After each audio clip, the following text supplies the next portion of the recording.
Gente, a paz do Senhor Jesus, Gabriel Chagas aqui para você, agora no primeiro Expresso Literário de 2025, sendo que é nosso terceiro Expresso Literário da nossa série, não é aqui no canal. Mas estamos em 2025, nós vamos fazer o nosso primeiro Expresso Literário falando de um livraço aqui, um livro que vai edificar muito a nossa vida e é o primeiro livro que eu li nesse ano de 2025 e já quero trazer prontamente para você, caso quiser adquirir, caso você estiver em casa e nunca tiver lido, ou de repente você nunca ouviu falar desse livro, desse autor e de repente você começa a conhecê-lo a partir desse vídeo. Então, para você conhecer qual livro que nós vamos falar, o primeiro livro do Expresso Literário de 2025, antes de mais nada, você deve se inscrever no canal, ativar o sino e deixar o seu like. Porque com o seu like, esse Expresso Literário vai ganhando aí mais forma, vai ganhando mais crescimento, mais livros vão sendo adicionados aqui. Por quê? Porque o YouTube vai entender que esse canal está abençoando vidas e ele vai recomendar para outras pessoas e isso vai animar mais o nosso trabalho e a gente vai conseguir fazer um trabalho abençoado. E você se inscrevendo no canal e ativando o sino, você não perde nenhuma novidade, não perde os próximos livros que vamos falar e não vai perder também devocionais, pregações, estudos bíblicos e outras coisas mais que virão aqui para o canal para poder edificar a nossa vida. Então, já que você deixou o seu like e deixou ali o seu sininho ativo, agora vamos conhecer o primeiro livro de 2025 do nosso Expresso Literário, que está sensacional.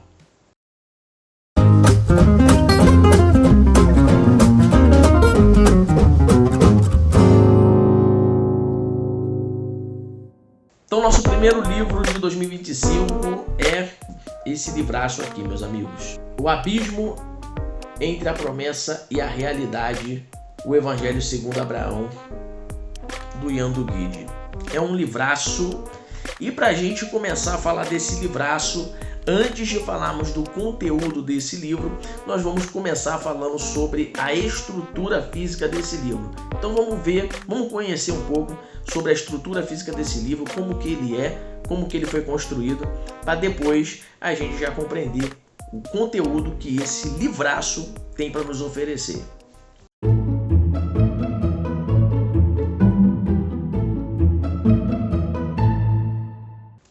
Então a estrutura física, não é, desse livro é a seguinte: a estrutura física dele é dessa forma aqui. É um livro, você vê que é um tamanho médio, não é assim não de volume, né, mas de estrutura, é um tamanho relativamente médio.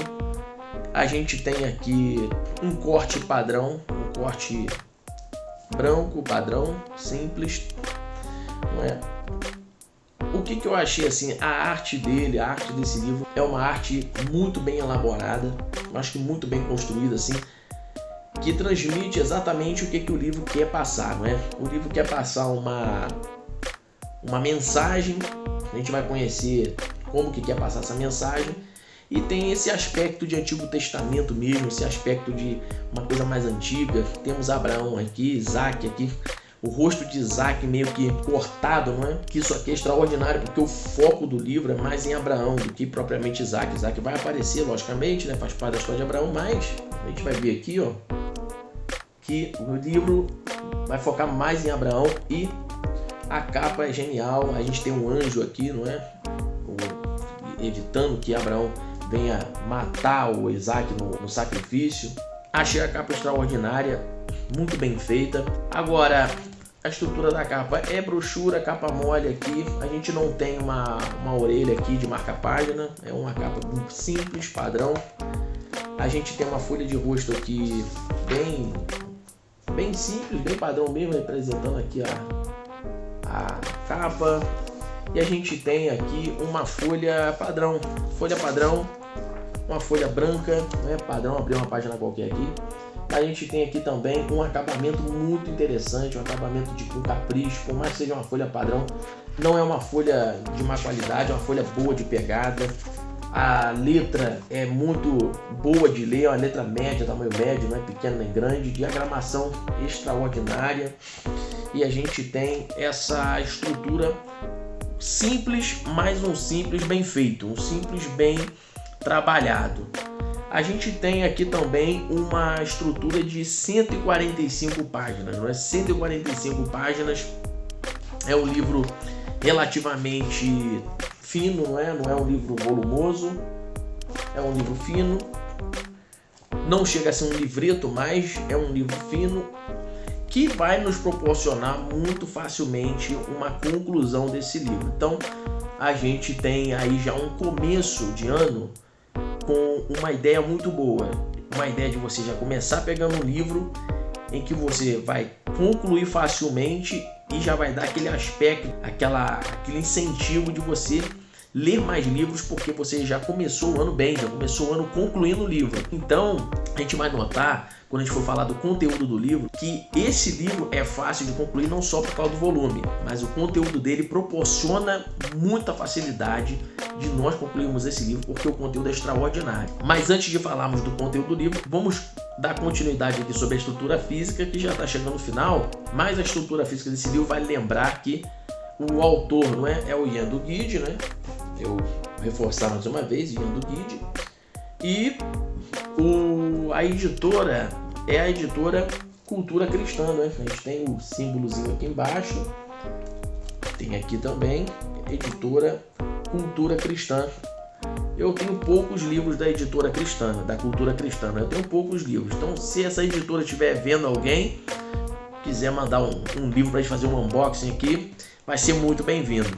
Mas logicamente que se eu puder adquirir outros livros da Cultura Cristã, eu vou adquirindo também, que só tem livraço. Finalizando aqui essa parte, essas 145 páginas são compostas por uma divisão de 15 capítulos. São 15 capítulos, não é?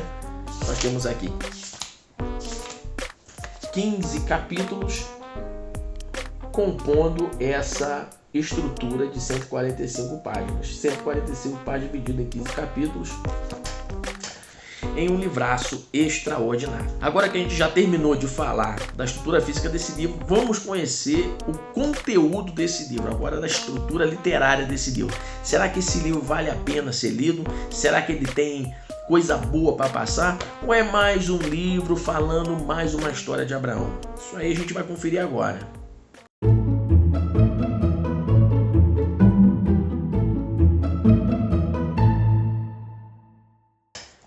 Então, gente, esse livro aqui, o conteúdo dele é o seguinte, é uma série de sermões que o escritor desse livro havia feito, né?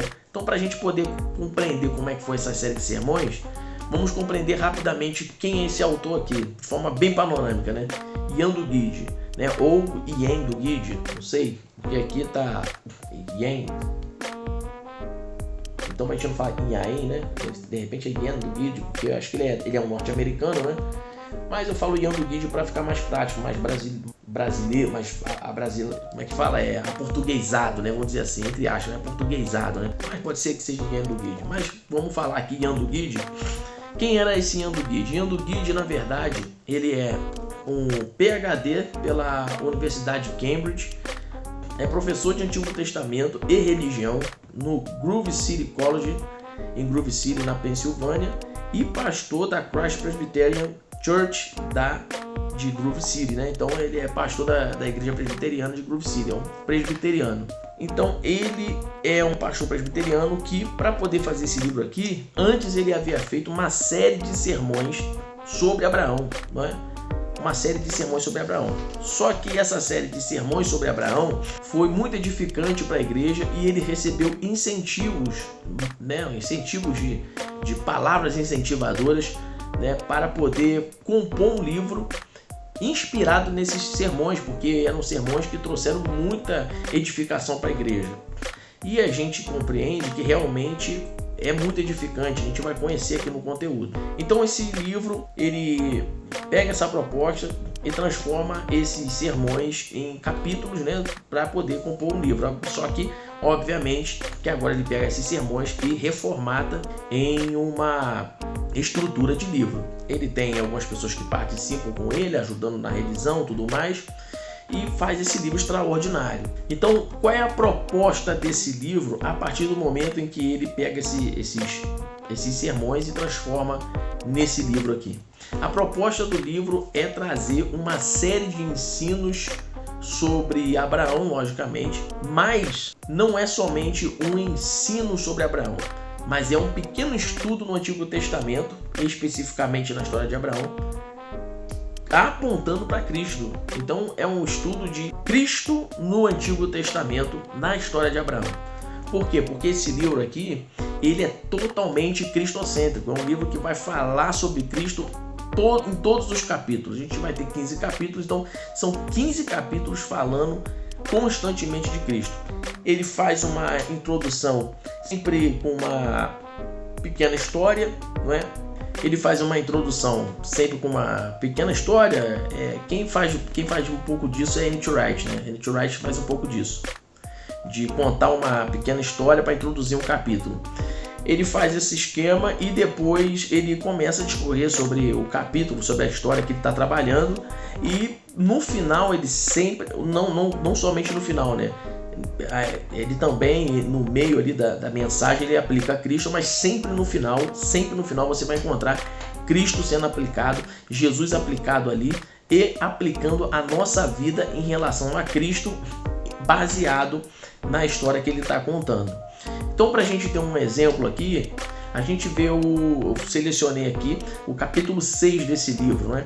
O capítulo 6 desse livro vai trabalhar sobre a história de Abraão em Gênesis 16, que vai ser quando Abraão acaba cedendo o pedido de Sara, que até então era Sarai, de deitar com Agar para ter o filho da promessa, que na verdade, obviamente, o filho da promessa não sairia por Agar. Então o nome do capítulo é A Fé Tropeçando. Então ele vai trabalhar sobre isso, ele vai trabalhar, na verdade, uma continuidade de uma série de umas tentações que Abraão passou. A primeira tentação que ele trabalha aqui é aquela questão dele sair do Negueb, não é? No capítulo 12 de Gênesis, ele sai do Negueb por causa da fome e escolhe o Egito, e ali ele quase perde Sarai, quase perde a sua esposa. Ou seja, se perde Sarai, ele perde a promessa, porque a promessa só ia vir pelo ventre dela. E ali ele se vê encurralado, mas Deus intervém. Ele aprende com aquela situação, aparentemente. Depois a gente vai ver que ele comete outro erro desse com Abimeleque. O livro vai trabalhar sobre isso, mas só que esse erro é posterior ao que vai ser trabalhado nesse capítulo aqui. Contudo, ele vem trabalhando essa questão. E nesse capítulo em si, ele vai trabalhar sobre a tentação. E ele, trabalhando sobre a tentação, ele vai fazer as aplicações finais a nosso respeito. A nosso respeito também. Só que para começar, por exemplo, ele já começa o capítulo dizendo o seguinte, ó, só para a gente ter uma ideia de como que ele trabalha. Ele começou esse capítulo em específico dizendo o seguinte. Lógico, né? Eu grifei uma parte. O capítulo contém mais coisa. Mas tá assim.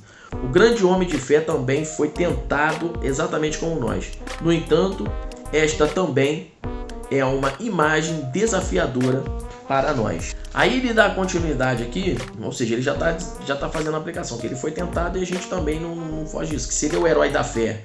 É considerado o pai da fé, não é? E foi tentado, quanto mais nós. Aí ele vai fazer uma aplicação aqui na página 54, né? Falando sobre Adão, né? Como Adão sucumbiu facilmente a uma tentação que poderia não tê-lo vencido se tivesse outra origem. O paralelo entre as duas experiências é enfatizado no hebraico original pelo uso da mesma expressão. Adão e Abrão atenderam à voz de suas respectivas esposas. E ainda mais, em ambos os casos, a mulher tomou e deu ao seu marido. Houve uma inversão da estrutura da liderança espiritual correta no lar e o resultado nos dois casos foi catastrófico. Então a gente tem aqui ele fazendo essa comparação, tudo mais, vai trabalhar essas comparações, essas aplicações só citando aqui só para a gente ter uma ideia de como que funciona o livro. Mas quando chegamos no final desse livro, depois de toda uma exposição, depois de todo um trabalho, explicando sobre a questão com H e etc., trazendo diversos insights aqui para as mensagens, não é? Ali termina aqui no capítulo, na página 60, fazendo a seguinte aplicação: mas a bênção de H seria um problema contínuo para Israel. Seu filho Ismael viveria no deserto, perto de ou em hostilidade aos seus irmãos. Podemos dizer que ele estaria constantemente diante de seus irmãos. O pecado sempre complica as coisas e os efeitos geralmente são duradouros. Não há um modo claro e limpo de resolver o problema do pecado de Abraão e Sarai. Se houvesse, não haveria necessidade da cruz. Olha só isso. Ele já aplica agora sobre a cruz no final. Ou seja, olha como é que é cristocêntrico, né? Todo final de capítulo ele vai aplicar Jesus no negócio. Então, ele já aplica a cruz dizendo que o pecado de Abraão, ele só foi totalmente resolvido, ou seja, totalmente perdoado na cruz do Calvário. Que aí ele vai dar continuidade, né?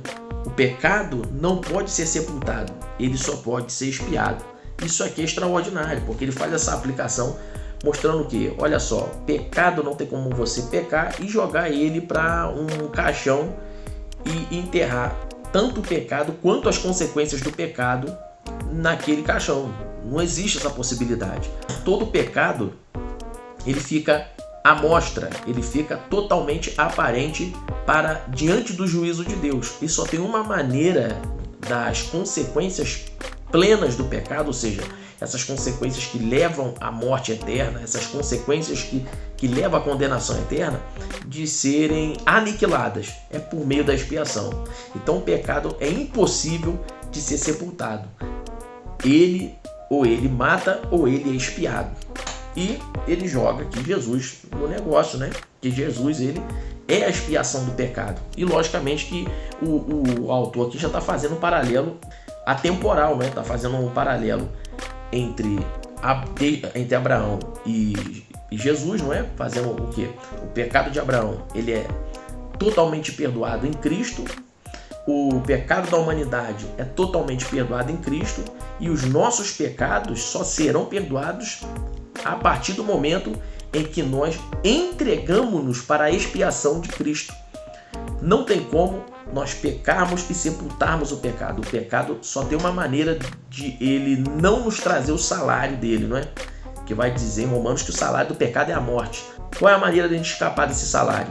É nós nos entregando à expiação de Cristo, que vai fazer a expiação do pecado. Então isso aqui é extraordinário.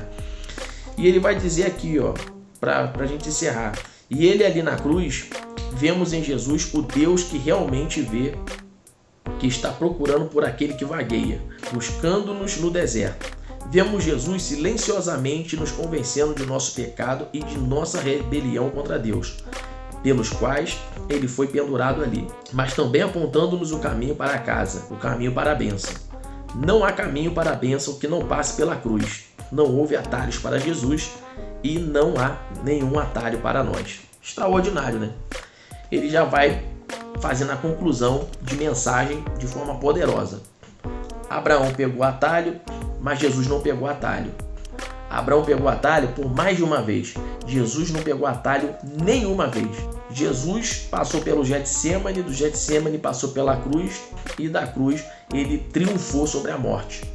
Abraão, de repente, o Getsêmani de Abraão pode ter sido o Negueb, por exemplo, e ele ali não foi aprovado, criou um atalho. Posteriormente, com H, criou outro atalho. Contudo, quando ele chegou no sacrifício de Isaac, ele não criou atalho, ele foi prontamente obediente.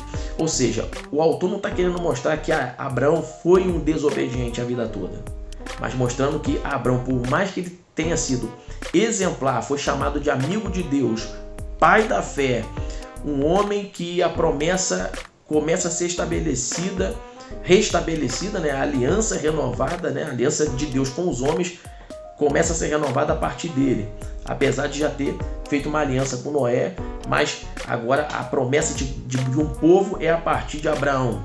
Mesmo assim, ele foi um homem que criou atalhos e caiu em algumas tentações. Contudo, vem o ensino para a gente. Nós temos a orientação de que não devemos criar atalhos. Por quê? Porque o caminho para a cruz é um só. Então a gente tem que seguir o caminho de Cristo e seguir os passos que ele seguiu. Portanto, a gente vai vendo essas aplicações extraordinárias. Aplicações extraordinárias. Todo final de capítulo tem essas aplicações semelhantes a essa, que traz muito enriquecimento. E, em sequência a essas conclusões, todo capítulo tem isso aqui, ó, que é o para maior reflexão. Todo final de capítulo tem isso, para maior reflexão, que são perguntas que vai desde perguntas sobre o que está acontecendo no capítulo até perguntas reflexivas sobre nós em relação àquilo que nós obtivemos de conhecimento no livro, né? Como, por exemplo, a primeira pergunta desse capítulo 6 é a seguinte: por que foi errado Abrão ter deitado com Agar? Então, olha só, é uma pergunta bíblica, não é? Para você pesquisar dentro do escrito, pesquisar dentro do capítulo e responder. Agora, a última pergunta é: quais são algumas das origens inesperadas de tentação que foram um problema para você no passado? Ou seja, uma pergunta reflexiva que vai envolver uma aplicação do conhecimento, da orientação do Espírito Santo de Deus para a sua vida, para você trabalhar a sua vida espiritual, a sua vida sentimental e etc. Então, todo final de capítulo tem essas perguntas dessa forma, não é? Nessa direção, e que acaba sendo muito bom para enriquecer o nosso conhecimento. Então, agora que a gente já está conhecendo o conteúdo do livro, né? É um livro que não é um comentário bíblico, é um estudo bíblico. A gente vai ver que há uma diferença sobre isso, mas é um livraço e tem muita coisa boa que a gente vai ver. E como que a gente vai ver as demais coisas boas que temos no livro? Sabendo o seguinte, dos pontos fortes desse livro. Esse livro, será que ele tem ponto forte ou será que esse livro é um livro mediano? Quais são os pontos fortes que nós temos nesse livro? Vamos conferir agora os pontos fortes desse livro do Ian do Guide.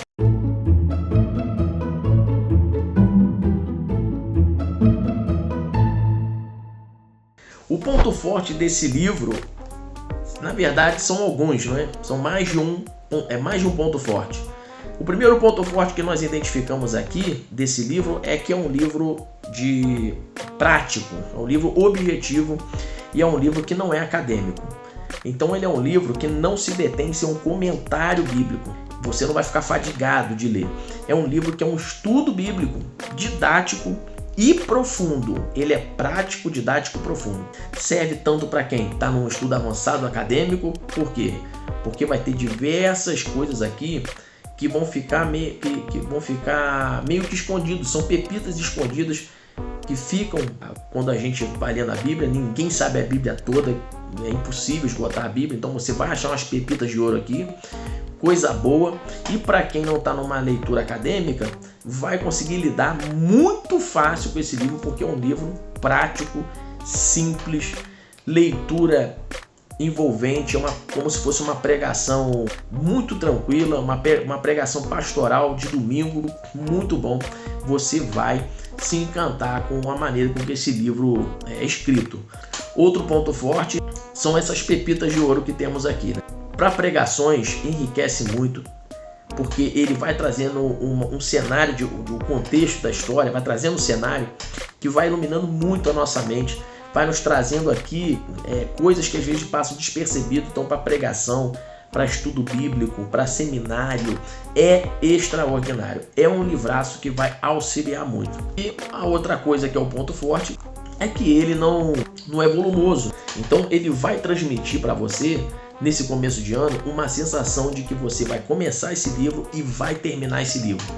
Porque ele não tem muito volume e é dinâmico de ler. Então você vai começar, vai terminar e você vai ter uma sensação de conquista nesse ano, de que você começou bem esse ano, que você começou lendo um livro e concluindo. Isso vai alavancar você no seu plano de leitura. Agora, ponto fraco desse livro. Será que esse livro tem ponto fraco? Vamos ver se tem ponto fraco nesse livro aí. O ponto fraco desse livro, na verdade, não tem. Não achei um ponto fraco. Por quê? Porque ele lida muito bem com a proposta que ele tem. A proposta dele é ser objetivo, é ser simples, é ser dinâmico, ser prático ser profundo. Ele atinge todas essas esferas. Ele é simples, prático e profundo. Então ele não é cansativo, ele não fica enrolando, não é livro que fica prolixidade, não fica falando a mesma coisa toda hora. É um livro muito bom. Não vi ponto fraco. De repente, numa releitura, a gente pode ver um ponto fraco ou outro. Só teve uma coisa que eu discordei nesse livro aqui. Não me lembro ainda qual é o capítulo, mas só teve uma questão aqui que eu discordei nesse livro, mas foi uma só. Então a gente tem uma aprovação muito boa, não tem heresia, não tem nada. E é um livro que eu recomendo para você ler, é um livro que eu recomendo para você comprar, para você adquirir. É um livro que você vai se encantar e com certeza vai edificar muito a sua vida.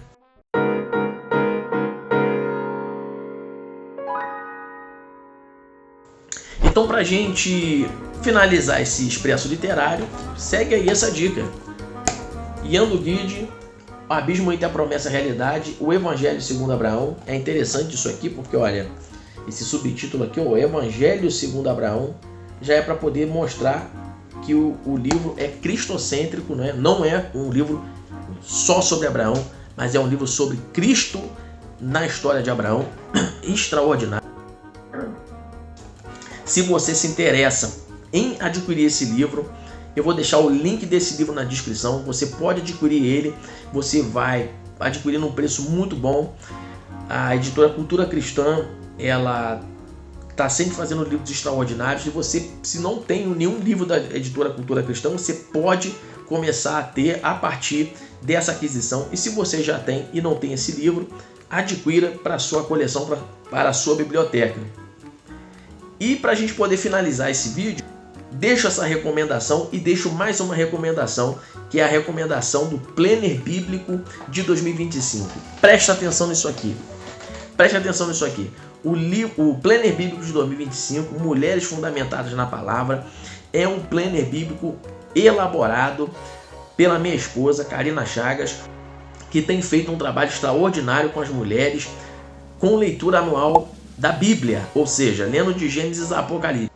Tem edificado muitas vidas. Nós temos aqui grupos no WhatsApp que tem passado aí de uma centena de mulheres, já passou de uma centena de mulheres.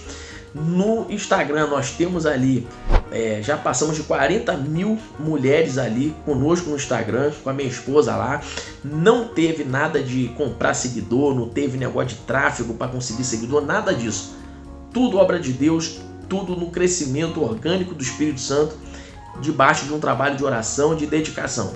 Então você, se quiser participar do crescimento que essas mulheres estão participando, muitas dando testemunho, mulheres que nunca tiveram a experiência de ler de Gênesis, Apocalipse, a Bíblia, e agora estão encantadas em conseguir ler a Bíblia de Gênesis, Apocalipse, adquirindo muito conhecimento. Se você quer participar dessa esfera, se você quer romper em 2025 na leitura da palavra, você pode, primeiramente, você pode ir no link da descrição aqui, acessar o Instagram para você conhecer o trabalho do Fundamentadas na Palavra, e você pode também clicar no link da descrição e adquirir o planner num preço muito simbólico e que vai edificar a sua vida. Você pode imprimir, encadernar, você pode fazer muitas coisas com esse planner. Se você precisar de uma orientação nossa, é só chamar a gente aqui nos comentários, a gente dá orientações para que você adquira e tenha a melhor produtividade com esse planner. E para poder encerrar as indicações, eu indico também para você o curso de História de Israel, que está no link na descrição. Você que prega, você que ministra, você que tem interesse em saber mais sobre a história de Israel, você tem que adquirir esse curso, que é um curso extraordinário, uma grade poderosa. Você vai ter ali diversos módulos com história de Israel cristocêntrica. É uma história de Israel que você vai conhecer também ali, com princípios cristãos, e como que você vai saber o que tem nessas grades desse curso de formação de História de Israel. É você clicando no link que está na descrição. Tem o link na descrição e também temos o link da descrição de formação em teologia para você que não tem aí condições de fazer teologia presencial, acha muito caro, você pode fazer à distância numa grade muito boa. São mais de 70 módulos, se eu não me engano, tá aqui na descrição. Você vai adquirir num preço muito simbólico e vai ser extremamente abençoado. Vai começar 2025 já com um passo na teologia, avançando no conhecimento, que vai enriquecer suas pregações, seu evangelismo, seu conhecimento, seu seminário, seus estudos bíblicos e muito mais. Bênção de Deus. Então é isso. A gente se vê no próximo Expresso Literário. Se você já leu esse livro aqui, deixa nos comentários. Se você já leu, se você gostou, se você comprou. E se você tem uma dica de livro que queira deixar aqui, deixa nos comentários para a gente fazer uma resenha, de repente fazer uma indicação, ou de repente fazer até um podcast sobre o livro que você indicar, para a gente estar juntos, né? Obtendo mais conhecimento, obtendo mais informações da literatura mais poderosa do universo, que é a literatura cristã. Bênção de Deus, grande abraço, Deus te abençoe, e que você, ao deixar seu like e deixar seu sininho ativo, você possa nos encontrar no próximo vídeo, no próximo Expresso Literário. Grande abraço, que 2025 seja bênção, fique na paz de Cristo, amém.